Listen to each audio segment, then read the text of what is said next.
You know, we haven't talked about this drug called Smiles. It's similar to synthetic drugs like K2 or bath salts, which we've talked about on the show before. And here's the reality. It's sold in powder, sometimes pill form. And its issue is it has psychedelic effects. Think of it as kind of a combo between ecstasy and LSD. And both of those interfere with serotonin in your brain. But the problem is, you can not only get that amphetamine-like reaction, but you can also have side effects of hallucination, and there's a giddiness or this feeling of superhuman strength. Yeah. So let's talk about the effects on the body. You might get these intense visual or oral hallucinations. Not fun. Strokes.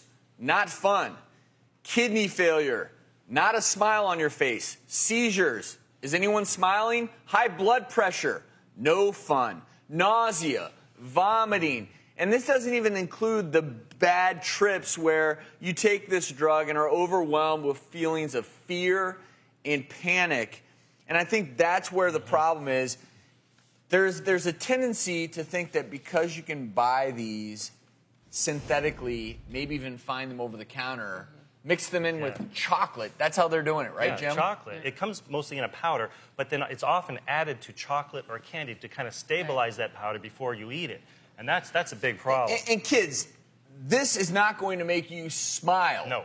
The kids, when they overdose, they act like they're possessed. They're growling, they're shaking, they're foaming at the mouth, even banging your head on the ground. And it's just really tragic how this happens. I hope some of the kids out there are listening, but, and parents, it's so important that if you see your kids acting in any type of strange way, inappropriate, any of the signs we've mentioned, you've got to sit down and talk to them. And I think that's the biggest key. It's not so much about the kids out there watching as the parents. I think it's really on the parents to start to talk to their kids and say these things you don't want to do.